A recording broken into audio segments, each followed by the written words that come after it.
तरफ ईरान के पास समंदर में अमेरिका का जंगी बेड़ा तैनात है, किसी भी वक्त ईरान पर हमले के बादल मंडरा रहे हैं। दूसरी तरफ ईरान की धरती ऐसी कांपी जिसकी कंपन अमेरिकी जंगी बेड़ों को भी महसूस हुई और कहा यह जाने लगा कि जिसका डर था वही हुआ, या कम से कम अमेरिका को यही महसूस कराया गया।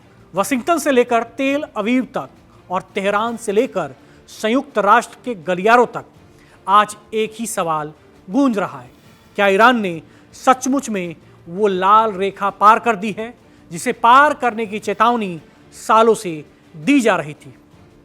डोनाल्ड ट्रंप जिस अंतिम खतरे की बात कर रहे हैं, जिस पर वो बार बार कहते थे कि अगर ईरान ने एक कदम उठाया तो जंग तय है, आज वही आशंका सुर्खियों में है।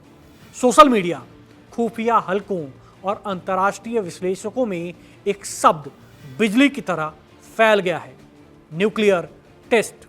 भले ही आधिकारिक पुष्टि अभी धुंध में हो, लेकिन सवाल ये नहीं कि सच क्या है, सवाल ये है कि अगर दुनिया को लगने लगा कि ईरान परमाणु हथियार के बेहद करीब पहुंच चुका है तो उसके नतीजे क्या होंगे। युद्ध हमेशा मिसाइल से शुरू नहीं होते, कई बार वो धारणाओं से शुरू होते हैं। अगर अमेरिका को यकीन हो गया कि ईरान ने परमाणु शक्ति का प्रदर्शन कर दिया है, अगर इजराइल को लगा कि अब इंतजार करने का वक्त नहीं बचा, और अगर खाड़ी देशों ने इसे अपने अस्तित्व के लिए खतरा मान लिया, तो फिर सवाल ये नहीं रहेगा कि जंग होगी या नहीं, सवाल होगा कि पहला वार कौन करेगा। ईरान सालों से कहता आया है कि उसका परमाणु कार्यक्रम शांतिपूर्ण है। अमेरिका सालों से कहता आया है कि वो झूठ बोल रहा है, और अब इसी टकराव के बीच न्यूक्लियर टेस्ट की खबरें उस बारूद में चिंगारी की तरह गिर पड़ी हैं। क्या ये सच में परमाणु परीक्षण है, या ये दबाव की राजनीति का सबसे खतरनाक मनोवैज्ञानिक खेल? क्या दुनिया एक और मध्य पूर्वी युद्ध के मुहाने पर खड़ी है? और सबसे बड़ा सवाल, क्या ईरान ने किया है न्यूक्लियर टेस्ट? ईरान पर अमेरिकी हमले का साया पहले से ही मंडरा रहा है। मिसाइलें, गोला बारूद, एयर स्ट्राइक, हर पल किसी अनहोनी की आशंका है। और ठीक इसी बेचैनी के बीच गुरुवार की सुबह साउथ ईरान में अचानक धरती कांप उठी। झटके ऐसे कि लोग चीखते चिल्लाते घरों से बाहर भाग निकले। पहली नजर में लगा हमला हो गया। हवा में वही सवाल तैरने लगा कि जिसने पूरी दुनिया की धड़कन तेज कर दी। क्या ये भूकंप था, या क्या ईरान ने किया न्यूक्लियर टेस्ट था? रिएक्टर स्केल पर 5.5 की तीव्रता। समय ईरान के स्थानीय वक्तानुसार सुबह करीब 7:13।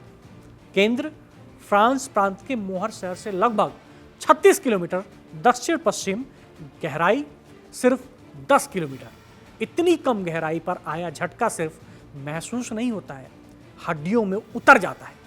लोग सहमे थे, बच्चे रोते, मोबाइल हाथों में, हर कोई किसी आधिकारिक बयान का इंतजार करता रहा।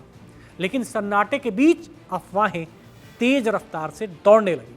आंकड़ों के मुताबिक ये जानकारी German research centre for geo science ने साझा की।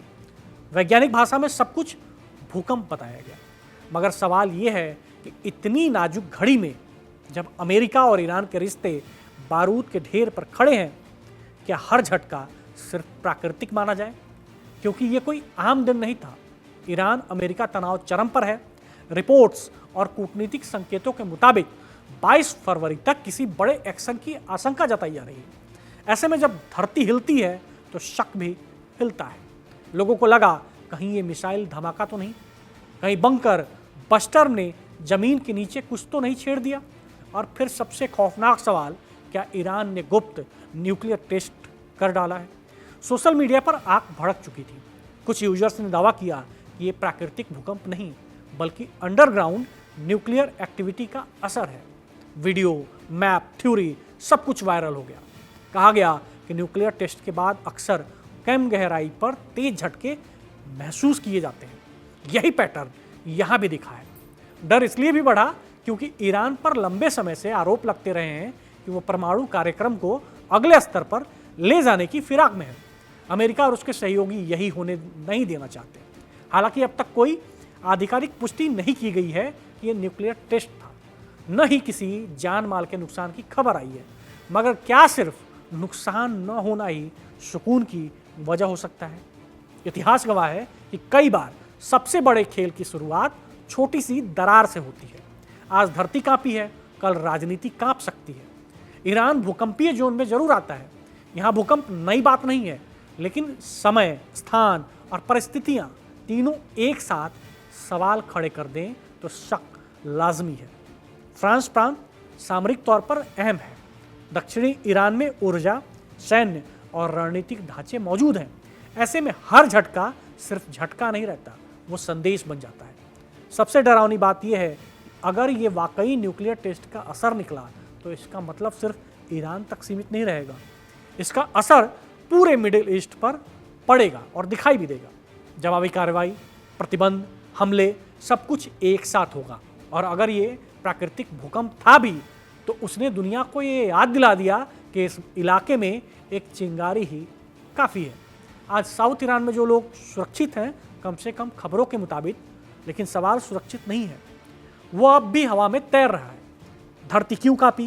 कितना कुछ छिपा है जमीन के नीचे? और सबसे अहम, क्या आने वाले दिनों में सिर्फ जमीन ही नहीं, आसमान भी गूंजेगा? डर यही है कि ये झटका सिर्फ शुरुआत न हो। यहाँ ताजा खबर के साथ हर दिन की शुरुआत कड़क है। आमने सामने बैठ रखते हैं बात पूरे दम से, आराम से। चर्चा होती है बेधड़क। यहाँ किस्से कहानियों में बोल सरल और अंदाज बेहद कड़क मिलता है। जीने में एक तेवर है जो आता है सही ज्ञान, जानकारी और उससे कमाई कड़क नोट से। इधर मौके पर चौका नहीं, छक्का लगा जलवा दिखाते हैं। कड़क क्रिकेट से अपने रोमांच को जो बढ़ाते हैं। यहाँ की हर बात का मिजाज एक है, मिजाज कड़क।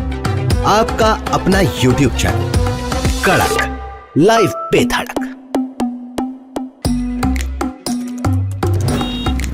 शब्द कम, एहसास गहरे। कहानी उतरेगी हल्के से, असर छोड़ेगी कड़क। कड़क लाइव बेधड़क।